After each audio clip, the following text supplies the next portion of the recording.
নমস্কার।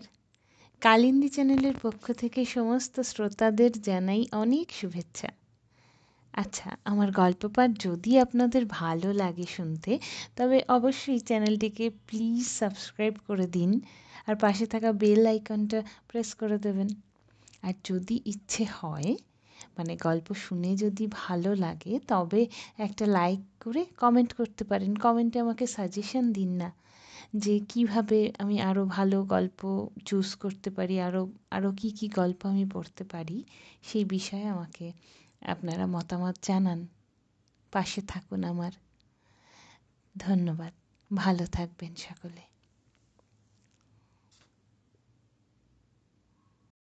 আজ পড়ব রবীন্দ্রনাথ ঠাকুরের ছোট গল্প ডালিয়া। পরাজিত শাহ সুজা ঔরঙ্গজেবের ভয়ে পলায়ন করিয়া আরাকান রাজ্যের আতিথ্য গ্রহণ করেন। সঙ্গে ৩ সুন্দরী কন্যা ছিল। আরাকান রাজার ইচ্ছা হয় রাজপুত্রদের সহিত তাহাদের বিবাহ দেন।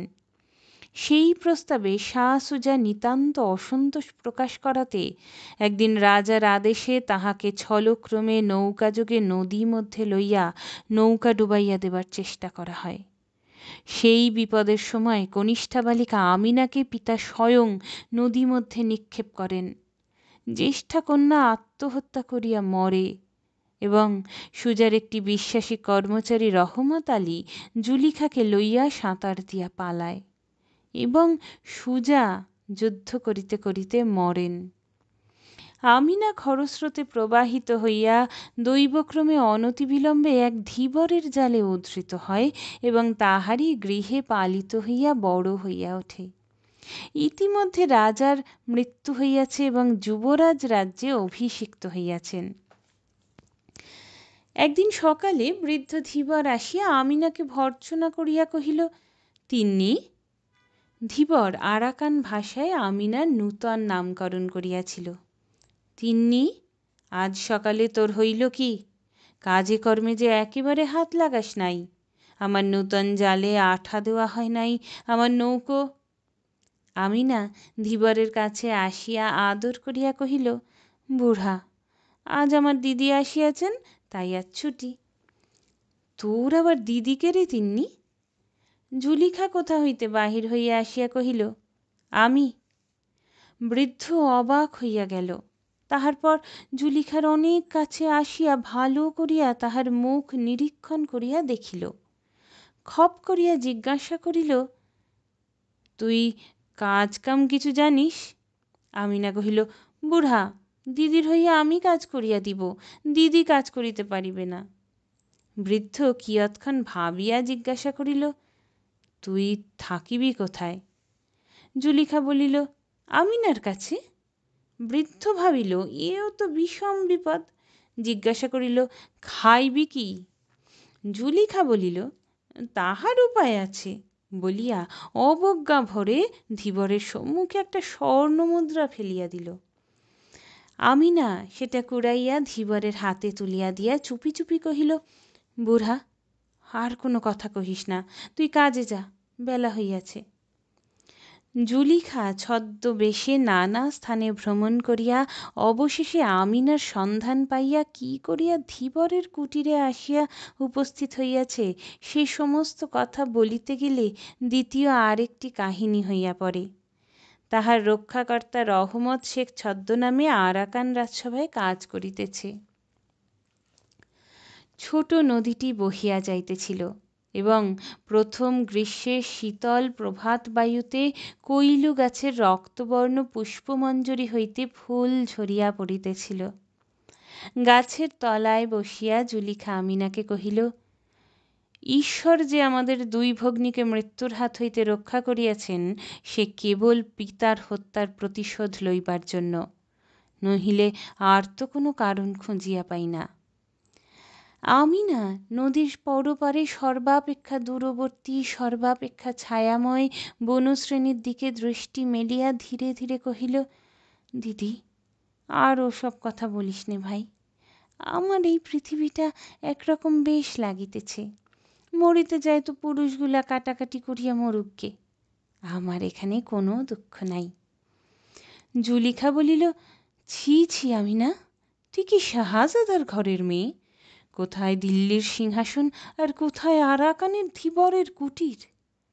আমিনা হাসিয়া বলিল, দিদি, দিল্লির সিংহাসনের চেয়ে আমার বুড়ার এই কুটির এবং এই কৈলু গাছের ছায়া যদি কোনো বালিকার বেশি ভালো লাগে, তাহাতে দিল্লির সিংহাসন এক বিন্দু অশ্রুপাত করিবে না। জুলিখা কতকটা আনমনে কতকটা আমিনাকে কহিল, তা তোকে দোষ দেওয়া যায় না, তুই তখন নিতান্ত ছোট ছিলি। কিন্তু একবার ভাবিয়া দেখ, পিতা তোকে সবচেয়ে বেশি ভালোবাসিতেন বলিয়া তোকেই স্বহস্তে জলে ফেলিয়া দিয়াছিলেন। সেই পিতৃদত্ত মৃত্যুর চেয়ে এই জীবনকে বেশি প্রিয় জ্ঞান করিস না। তবে যদি প্রতিশোধ তুলিতে পারিস তবেই জীবনের অর্থ থাকে। আমিনা চুপ করিয়া দূরে চাহিয়া রহিল। কিন্তু বেশ বোঝা গেল, সকল কথা সত্ত্বেও বাহিরের এই বাতাস এবং গাছের ছায়া এবং আপনার নবযৌবন এবং কি একটা সুখ স্মৃতি তাহাকে নিমগ্ন করিয়া রাখিয়াছিল। কিছুক্ষণ পরে একটা দীর্ঘ নিঃশ্বাস ফেলিয়া কহিল, দিদি, তুমি একটু অপেক্ষা করো ভাই, আমার ঘরের কাজ বাকি আছে। আমি না রাঁধিয়া দিলে বুড়া খাইতে পাইবে না। জুলিখা আমিনার অবস্থা চিন্তা করিয়া ভারী বিমর্ষ হইয়া চুপ করিয়া বসিয়া রহিল। এমন সময় হঠাৎ ধূপ করিয়া লম্ফের শব্দ হইল এবং পশ্চাৎ হইতে কে যেন জুলিখার চোখ টিপিয়া ধরিল। জুলিখা ত্রস্ত হইয়া কহিল, কেউ? স্বর শুনিয়া যুবক চোখ ছাড়িয়া দিয়া সম্মুখে হাসিয়া দাঁড়াইল। জুলিখার মুখের দিকে চাহিয়া অম্লান বদনে কহিল, তুমি তো তিন্নি নও? যেন জুলিখা বরাবর আপনাকে তিন্নি বলিয়া চালাইবার চেষ্টা করিতেছিল, কেবল যুবকের অসামান্য তীক্ষ্ণ বুদ্ধির কাছে সমস্ত চাতুরী প্রকাশ হইয়া পড়িয়াছে। জুলিখা বসন সংবরণ করিয়া দৃপ্তভাবে উঠিয়া দাঁড়াইয়া দুই চক্ষে অগ্নিবাণ নিক্ষেপ করিল। জিজ্ঞাসা করিল, কে তুমি? যুবক কহিল, তুমি আমাকে চেনো না, তিন্নি জানে। তিন্নি কোথায়? তিন্নি গোলযোগ শুনিয়া বাহির হইয়া আসিল। জুলিখার রোষ এবং যুবকের হতবুদ্ধি বিস্মিত মুখ দেখিয়া আমিনা উচ্চৈঃস্বরে হাসিয়া উঠিল। কহিল, দিদি, ওর কথা তুমি কিছু মনে করিও না। ও কি মানুষ? ও একটা বনের মৃগ। যদি কিছু বেয়াদপি করিয়া থাকে আমি উহাকে শাসন করিয়া দিব। ডালিয়া, তুমি কি করিয়াছিলে? যুবক তৎক্ষণাৎ কহিল, চোখ টিপিয়া ধরিয়াছিলাম। আমি মনে করিয়াছিলাম তিন্নি, কিন্তু ও তো তিন্নি না। তিন্নি সহসা দুঃসহ ক্রোধ প্রকাশ করিয়া উঠিয়া কহিল, ফের ছোট মুখে বড় কথা, কবে তুমি তিন্নির চোখ টিপিয়াছ? তোমার তো সাহস কম নয়। যুবক কহিল, চোখ টিপিতে তো খুব বেশি সাহসের দরকার করে না, বিশেষত পূর্বের অভ্যাস থাকিলে। কিন্তু সত্য বলিতেছি তিন্নি, আজ একটু ভয় পাইয়া গিয়াছিলাম বলিয়া গোপনে জুলিখার প্রতি অঙ্গুলি নির্দেশ করিয়া আমিনার মুখের দিকে চাহিয়া নিঃশব্দে হাসিতে লাগিল। আমিনা কহিল, না, তুমি অতি বর্বর, শাহজাদির সম্মুখে দাঁড়াইবার যোগ্য নও। তোমাকে সহবত শিক্ষা দেওয়া আবশ্যক। দেখো, এমন করিয়াছিলাম করো। বলিয়া আমিনা তাহার যৌবন মঞ্জরিত তনুলতা অতি মধুর ভঙ্গিতে নত করিয়া জুলিখাকে সেলাম করিল। যুবক বহু কষ্টে তাহার নিতান্ত অসম্পূর্ণ অনুকরণ করিল। বলিল, এমনি করিয়া 3 পা পিছু হটিয়া আইস। যুবক পিছু হটিয়া আসিল। আবার সেলাম করো। আবার সেলাম করিল। এমনি করিয়া পিছু হটাইয়া সেলাম করাইয়া আমিনা যুবককে কুটিরের দ্বারের কাছে লইয়া গেল। কহিল, ঘরে প্রবেশ করো। যুবক ঘরে প্রবেশ করিল। আমিনা বাহির হইতে ঘরের দ্বার রুদ্ধ করিয়া দিয়া কহিল, একটু ঘরের কাজ করো, আগুনটা জাগাইয়া রাখো। বলিয়া দিদির পাশে আসিয়া বসিল। কহিল, দিদি, রাগ করিস নে ভাই, এখানকার মানুষগুলো এই রকমের, হাড় জ্বালাতন হইয়া গেছে। কিন্তু আমিনার মুখে কিংবা ব্যবহারে তাহার লক্ষণ কিছুই প্রকাশ পায় না, বরং অনেক বিষয় এখানকার মানুষের প্রতি তাহার কিছু অন্যায় পক্ষপাত দেখা যায়। জুলিখা যথাসাধ্য রাগ প্রকাশ করিয়া কহিল, বাস্তবিক আমিনা, তোর ব্যবহারে আমি আশ্চর্য হইয়া গেছি। একজন বাহিরের যুবক আসিয়া তোকে স্পর্শ করিতে পারে, এত বড় সাহস তাহার? আমিনা দিদির সহিত যোগ দিয়া কহিল, দেখ দেখি বোন, যদি কোনো বাদশা কিংবা নবাবের ছেলে এমন ব্যবহার করিত, তবে তাহাকে অপমান করিয়া দূর করিয়া দিতাম।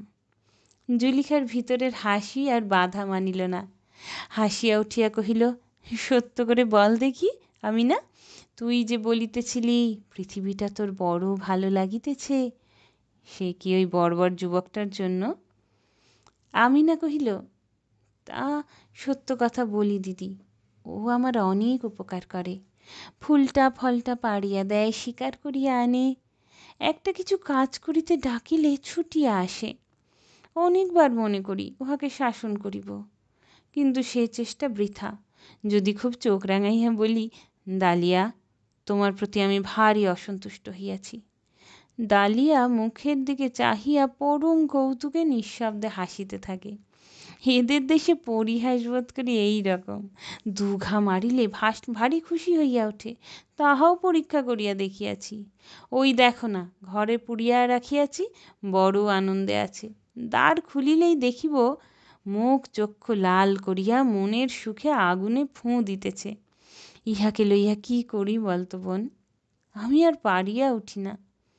জুলিখা কহিল, আমি চেষ্টা করিয়া দেখিতে পারি। আমিনা হাসিয়া মিনতি করিয়া বলিল, তোর দুটি পায়ে পড়ি বোন, ওকে আর তুই কিছু বলিস না। এমন করিয়া বলিল যেন ওই যুবকটি আমিনার একটি বড় সাধের পোষা হরিণ। এখনো তাহার বন্য স্বভাব দূর হয় নাই, পাছে অন্য কোনো মানুষ দেখিলে ভয় পাইয়া নিরুদ্দেশ হয়, এমন আশঙ্কা আছে। এমন সময় ধীবর আসিয়া কহিল, আজ ডালিয়া আসে নাই তিন্নি? আসিয়াছে। কোথায় গেল? সে বড় উপদ্রব করিতেছিল, তাই তাহাকে ওই ঘরে পুরিয়া রাখিয়াছি। বৃদ্ধ কিছু চিন্তান্বিত হইয়া কহিল, যদি বিরক্ত করে সহিয়া থাকিস, অল্প বয়সে অমন সকলেই দুরন্ত হইয়া থাকে, বেশি শাসন করিস না। ডালিয়া কাল এক থলু দিয়া আমার কাছে 3টি মাছ লইয়াছিল। আমিনা কহিল, ভাবনা নাই বুড়া, আজ আমি তাহার কাছে 2 থলু আদায় করিব, একটিও মাছ দিতে হইবে না। বৃদ্ধ তাহার পালিত কন্যার এত অল্প বয়সে এমন চাতুরী এবং বিষয়বুদ্ধি দেখিয়া পরম প্রীত হইয়া তাহার মাথায় সস্নেহ হাত বুলাইয়া চলিয়া গেল। আশ্চর্য এই, ডালিয়ার আসা যাওয়া সম্বন্ধে জুলিখার ক্রমে আর আপত্তি রহিল না। ভাবিয়া দেখিলে ইহাতে আশ্চর্য নাই, কারণ নদীর যেমন একদিকে স্রোত এবং আরেক দিকে কূল, রমণীর সেইরূপ হৃদয়াবেগ এবং লোকলজ্জা। কিন্তু সভ্য সমাজের বাহিরে আরাকানের প্রান্তে এখানে লোক কোথায়? এখানে কেবল ঋতু পর্যায়ে তরু মঞ্জরিত হইতেছে এবং সম্মুখের নীলা নদী বর্ষায় স্ফীত, শরতে স্বচ্ছ এবং গ্রীষ্মে ক্ষীণ হইতেছে। পাখির উচ্ছ্বসিত কণ্ঠস্বরে সমালোচনার লেশ মাত্র নাই, এবং দক্ষিণ বায়ু মাঝে মাঝে পরপারের গ্রাম হইতে মানবচক্রের গুঞ্জনধ্বনি বহিয়া আনে, কিন্তু কানাকানি আনে না। পতিত অট্টালিকার উপরে যেমন অরণ্য ক্রমে জন্মে, এখানে কিছুদিন থাকিলে সেইরূপ প্রকৃতির গোপন আক্রমণে লৌকিকতার মানব নির্মিত দৃঢ় ভিত্তি ক্রমে অলক্ষিতভাবে ভাঙিয়া যায় এবং চতুর্দিকে প্রাকৃতিক জগতের সহিত সমস্ত একাকার হইয়া যায়। 2টি সমযোগ্য নরনারীর মিলন দৃশ্য দেখিতে রমণীর আর যেমন সুন্দর লাগে এমন আর কিছু নয়। এত রহস্য, এত সুখ, এত অতল স্পর্শ কৌতূহলের বিষয় তাহার পক্ষে আর কিছুই হইতে পারে না। অতএব এই বর্বর কুটিরের মধ্যে নির্জন দারিদ্র্যের ছায়ায় যখন জুলিখার কুল ও গর্ব এবং লোকমর্যাদার ভাব আপনিই শিথিল হইয়া আসিল, তখন পুষ্পিত কৈলুতরুচ্ছায়ে আমিনা এবং ডালিয়ার এই মিলনের এক মনোহর খেলা দেখিতে তাহার বড় আনন্দ হইত। বোধ করি তাহারও তরুণ হৃদয়ের একটা অপরিতৃপ্ত আকাঙ্ক্ষা জাগিয়া উঠিত এবং তাহাকে সুখে দুঃখে চঞ্চল করিয়া তুলিত। অবশেষে এমনি হইল, কোনো দিন যুবকের আসিতে বিলম্ব হইলে আমিনা যেমন উৎকণ্ঠিত হইয়া থাকিত, জুলিখাও তেমনি আগ্রহের সহিত প্রতীক্ষা করিত। এবং উভয়ে একত্র হইলে চিত্রকর নিজের সদ্য সমাপ্ত ছবি ঈষৎ দূর হইতে যেমন করিয়া দেখে, তেমনি করিয়া সস্নেহে সহাস্যে নিরীক্ষণ করিয়া দেখিত। কোনো কোনো দিন মৌখিক ঝগড়াও করিত, ছল করিয়া ভর্ৎসনা করিত, আমিনাকে গৃহে রুদ্ধ করিয়া যুবকের মিলনাবেগ প্রতিহত করিত। সম্রাট এবং অরণ্যের মধ্যে একটা সাদৃশ্য আছে। উভয়ে স্বাধীন, উভয়ই স্বরাজ্যের একাধিপতি, উভয়কেই কাহারও নিয়ম মানিয়া চলিতে হয় না। উভয়ের মধ্যেই প্রকৃতির একটা স্বাভাবিক বৃহত্ব এবং সরলতা আছে। যাহারা মাঝারি, যাহারা দিন রাত্রি লোকশাস্ত্রের অক্ষর মিলাইয়া জীবনযাপন করে, তাহারাই কিছু স্বতন্ত্র গোছের হয়। তাহারাই বড়োর কাছে দাস, ছোটোর কাছে প্রভু, অস্থানে নিতান্ত কিংকর্তব্য বিমূঢ় হইয়া দাঁড়ায়। বর্বর দালিয়া প্রকৃতি সম্রাজ্ঞীর উচ্ছৃঙ্খল ছেলে। শাহজাদির কাছে কোনো সংকোচ ছিল না, এবং শাহজাদিরাও তাহাকে সমকক্ষ লোক বলিয়া চিনিতে পারিত। সহাস্য, সরল, কৌতুকপ্রিয়, সকল অবস্থাতেই নির্ভীক, অসংকুচিত তাহার চরিত্রে দারিদ্র্যের কোনো লক্ষণই ছিল না। কিন্তু এই সকল খেলার মধ্যে একবার জুলিখার হৃদয়টা হায় হায় করিয়া উঠিত। ভাবিত, সম্রাট পুত্রের জীবনের এই কি পরিণাম! একদিন প্রাতে দালিয়া আসিবা মাত্র জুলিখা তাহার হাত চাপিয়া কহিল, দালিয়া, এখানকার রাজাকে দেখাইয়া দিতে পারো? পারি, কেন বলো দেখি? আমার একটা ছোড়া আছে, তাহার বুকের মধ্যে বসাইতে চাহি। প্রথমে দালিয়া কিছু আশ্চর্য হইয়া গেল, তাহার পরে জুলিখার হিংসা প্রখর মুখের দিকে চাহিয়া তাহার সমস্ত মুখ হাসিতে ভরিয়া গেল, যেন এত বড় মজার কথা সে ইতিপূর্বে কখনো শোনে নাই। যদি পরিহাস বলো তো এই বটে, রাজপুত্রের উপযুক্ত। কোনো কথা নাই, বার্তা নাই, প্রথম আলাপেই একখানি ছোড়া রাতখানা একটা জীবন্ত রাজার বক্ষের মধ্যে চালনা করিয়া দিলে, এইরূপ অত্যন্ত অন্তরঙ্গ ব্যবহারে রাজাটা হঠাৎ কিরূপ অবাক হইয়া যায়, সেই চিত্র ক্রমাগত তাহার মনে উদিত হইয়া তাহার নিঃশব্দ কৌতুক হাসি থাকিয়া থাকিয়া উচ্চ হাস্যে পরিণত হইতে লাগিল। তাহার পরদিনই রহমত শেখ জুলিখাকে গোপনে পত্র লিখিল যে, আরাকানের নূতন রাজা ধীবরের কুটিরে 2 ভগ্নীর সন্ধান পাইয়াছেন এবং গোপনে আমিনাকে দেখিয়া অত্যন্ত মুগ্ধ হইয়াছেন, তাহাকে বিবাহার্থে অবিলম্বে প্রাসাদে আনিবার আয়োজন করিতেছেন। প্রতিহিংসার এমন সুন্দর অবসর আর পাওয়া যাইবে না। তখন জুলিখা দৃঢ়ভাবে আমিনার হাত ধরিয়া কহিল, ঈশ্বরের ইচ্ছা স্পষ্টই দেখা যাইতেছে। আমিনা, এইবার তোর জীবনের কর্তব্য পালন করিবার সময় আসিয়াছে। এখন আর খেলা ভালো দেখায় না। দালিয়া উপস্থিত ছিল। আমিনা তাহার মুখের দিকে চাহিল, দেখিল সে সকৌতুকে হাসিতেছে। আমিনা তাহার হাসি দেখিয়া মর্মাহত হইয়া কহিল, জানো দালিয়া, আমি রাজবধূ হইতে যাইতেছি। দালিয়া হাসিয়া কহিল, সে তো বেশিক্ষণের জন্য নয়। আমিনা পীড়িত বিস্ময়ে চিত্তে মনে মনে ভাবিল, বাস্তবিক এ বনের মৃগ, এর সঙ্গে মানুষের মতো ব্যবহার করা আমারই পাগলামি। আমিনা দালিয়াকে আর একটু সচেতন করিয়া তুলিবার জন্য কহিল, রাজাকে মারিয়া আর কি আমি ফিরিব? দালিয়া কথাটা সঙ্গত জ্ঞান করিয়া কহিল, ফেরা কঠিন বটে। আমিনার সমস্ত অন্তরাত্মা একেবারে ম্লান হইয়া গেল। জুলিখার দিকে ফিরিয়া নিঃশ্বাস ফেলিয়া কহিল, দিদি, আমি প্রস্তুত আছি। এবং দালিয়ার দিকে ফিরিয়া বিদ্ধ অন্তরে পরিহাসের ভান করিয়া কহিল, রানী হইয়াই আমি প্রথমে তোমাকে রাজার বিরুদ্ধে ষড়যন্ত্রে যোগ দেওয়ার অপরাধে শাস্তি দিব, তারপরে আর যাহা করিতে হয় করিব। শুনিয়া দালিয়া বিশেষ কৌতুক বোধ করিল, যেন প্রস্তাবটা কার্যে পরিণত হইলে তাহার মধ্যে অনেকটা আমোদের বিষয় আছে। অশ্বারোহী পদাতিক নিশান হস্তি বাদ্য এবং আলোকে ধীবরের ঘর দুয়ার ভাঙিয়া পড়িবার জো হইল। রাজপ্রাসাদ হইতে স্বর্ণমণ্ডিত 2 শিবিকা আসিয়াছে। আমিনা জুলিখার হাত হইতে ছুরিখানি লইল, তাহার হস্তিদন্ত নির্মিত কারুকার্য অনেকক্ষণ ধরিয়া দেখিল। তাহার পর বসন উদ্ঘাটন করিয়া নিজের বক্ষের উপর একবার ধার পরীক্ষা করিয়া দেখিল।